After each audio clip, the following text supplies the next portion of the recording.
July 5th, 1865. Oh, and then class, I was met at the wharf by the brand new school board president, Ephraim Morris, and he gave me a buggy ride into town. TMI, TMI. But enough about me. We have an adventure to get to, don't we? So, let me tell you what you can expect tonight. Now, this tour is brought a body to the ground. The spirit would also be earthbound and would stick around and haunt the family. Not quite pleasant. Now, they came up with a really good solution eventually, and what they do to this very day, they practice 1 year after they bury their relative. They have a huge bonfire, and they take all of their relatives' favorite things. And these days, you know, it might not just be a sweatshirt that they love to wear. It might be a favorite recliner or a car even. And they light all those things on fire. Everybody comes. They have a big feast and a grand time. Oh, class, quickly look at that. Out the right side of the trolley is the Cosmopolitan Hotel. Oh my, doesn't it look really creepy and haunted? That's because it is creepy and haunted. Oh. More about the Cosmopolitan Hotel when we reach our first destination, Pioneer Park. But until then, I do have 2 ghost stories to entertain you with as we climb this long hill. Did you know that not all hauntings come from dead people? Oh no, our beloved pets cross over too now, don't they? They do indeed. Now, way back in 1965, the world-famous San Diego Zoo sold an albino deer to a wealthy Mission Hills resident who thought that having a pure white deer grazing on the lawn in front of his mansion was just the touch of class that it needed. So he actually drove down to the zoo himself and he picked up the deer. Oh, class, he named her Lucy. He did indeed, and he brought Lucy home and he got her all tucked away in her brand new stall and off to bed he went. But the next morning when he woke up, she was gone. Well, he ran to his next door neighbor and he asked, "Have you seen an albino deer?" And soon, all of Mission Hills was searching for the beautiful Lucy. Oh, but class, Lucy had a mind of her own. For you see, she evaded their capture for 10 long years, preferring to live as Mission Hills wild deer. Oh yes, the residents in this area grew quite used to waking up in the morning and spying Lucy in their backyard, munching away at their petunias for breakfast. And the children in this area have all kinds of stories about Lucy walking them to school. Oh, and every time they got into the station wagon, they started playing this brand new game. It was called Where's Lucy? It was a precursor to Where's Waldo. It was. But the fun and games had to come to an end when one day Lucy had a few too many close calls with cars. And so, of course, the San Diego Humane Society was called in. And the young officer they sent, well, he meant to tranquilize Lucy. Oh, but he euthanized her instead. Now, do you see why it is so important for you to pass your mathematics classes? Huh? Well, there was nothing to be done. The residents placed a plaque on Presidio Park, her favorite place to dine, and that was that. Or so they thought. You see, about a week after Lucy's passing, a resident claimed he saw her up there dining away. And then, the next week, Mrs. Devlin said she saw Lucy crossing Goldfinch Street. And so you see the sightings of Lucy have not stopped. Oh! Quick! Look out the window, and you too may spy Lucy, the albino deer, now of the spirit world. Oh, now, class, this next story story was taught to me by my very own students when I first arrived here in San Diego. Once, there was a strong, handsome Spanish lieutenant, and he fell madly, deeply in love with a Kumeyaay woman. Oh, and their passion was so great that it led to a quick marriage and 2 children. Shortly after, a boy strong and handsome like his father, and a girl, the mirror image of her beautiful mother. All was bliss, and the children were the apple of their parents' eyes. Oh, but one day a letter arrived from Spain, and that letter said, "If you wish to keep your inheritance, you will put away your Indian bride and marry the Spanish aristocrat woman we have on her way to you now." Well, the letter was from the lieutenant's mother, and not wanting to upset his mommy or really lose his money, he did as she bid, without telling his Kumeyaay wife. Well, when the wife heard about her husband's betrayal, she was filled with rage and revenge. She grabbed her 2 children, ran down to the San Diego River, shoved their heads underneath the water, drowning them both in an instant. When the lieutenant heard what she had done, he sent men out after her, but being Kumeyaay and familiar with the land, she easily slipped away. Later that night, she ran up and down the banks of the river, calling for her children, but to no avail. And so, with a will born of great passion, she walked into the river and drowned herself.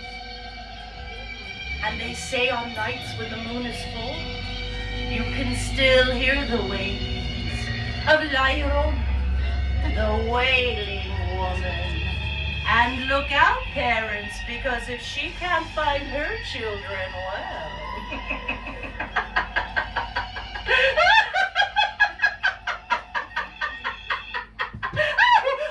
Oh my, look at this. We've arrived at Pioneer Park. And I do believe that calls for happier music, yes. Just simply did not replace him. So of course the grass, it grew very high, and the headstones started crumbling away, and oh my. In the 60s, teenagers started coming here in the dark, and they started doing the things that teenagers do in the dark when their parents are not watching them. And so, of course, this whole neighborhood was quite upset. And so they complained to the city. And then the city complained to the church. And the church told the city, well, we're really sorry, but we just don't have the money to keep it up any longer. But there are quite a few pioneers buried at Calvary. So why don't you take it over, San Diego? And so San Diego did. And then they put this tiny little ad way in the back of the San Diego Union called a classified ad. And oh, for those of you who are too young to know what a classified ad is, Google it, all right? That classified ad said, if you have a relative buried at Calvary Cemetery, you have 6 months to come get them. That is exactly what that ad said. Now, how many people do you think saw that tiny little ad way in the back of the San Diego Union? Not very many, and really that was the city's strategy, because then it was quite easy on the appointed date to bring in bulldozers, and away went all the headstones, except for these 140 which were previously picked out.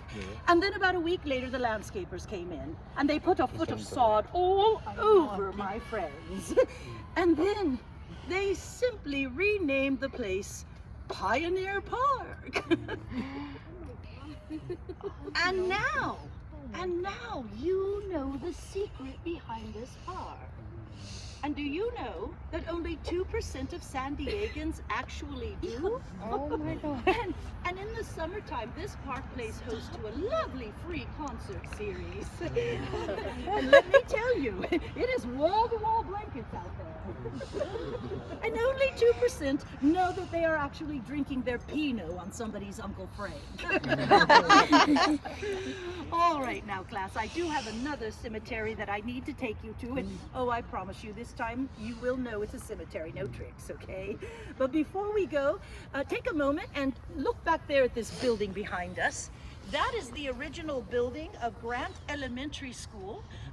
It was established in 1914, and you can see the school has grown and expanded, but Grant Elementary has long been known to be quite haunted. And I have a delicious ghost story to tell you all about, as I promised, once we're back aboard the Doodle Buggy. So off we go. Let's get back on that Doodle interaction. And I can tell you from my own personal experience, you are not. And so say a prayer of protection for yourself if you believe in that sort of thing. And you know what? Say it even if you don't believe. Because what does it hurt if you don't believe? And you're covered, yes?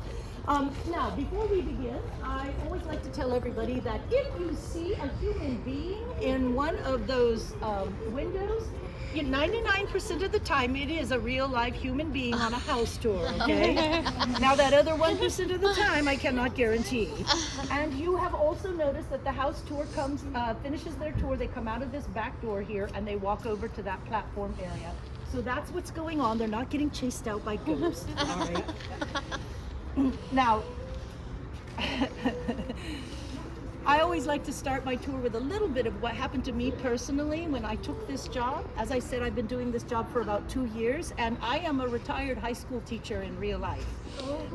Yes, I am, and I love history, and I love teaching, and I love ghosts. Or I thought I loved ghosts. No, I love ghosts. But one of the things I tell you I wasn't prepared when I started this job is I really wasn't prepared for what I would experience here at the Whaley House. And it all began on my 3rd tour. And I was standing here doing the tour, and all of a sudden, the bottoms of my feet went ice cold. And I'm not talking like, oh, there's a little breeze underneath. No, my petticoat, I'm talking like it felt like my bare feet were standing on a block of ice. And that cold sensation started to seep into the bones of my foot.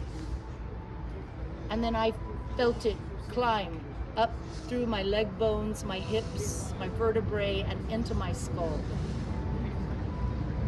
And I was terrified. I had no idea what was happening to me.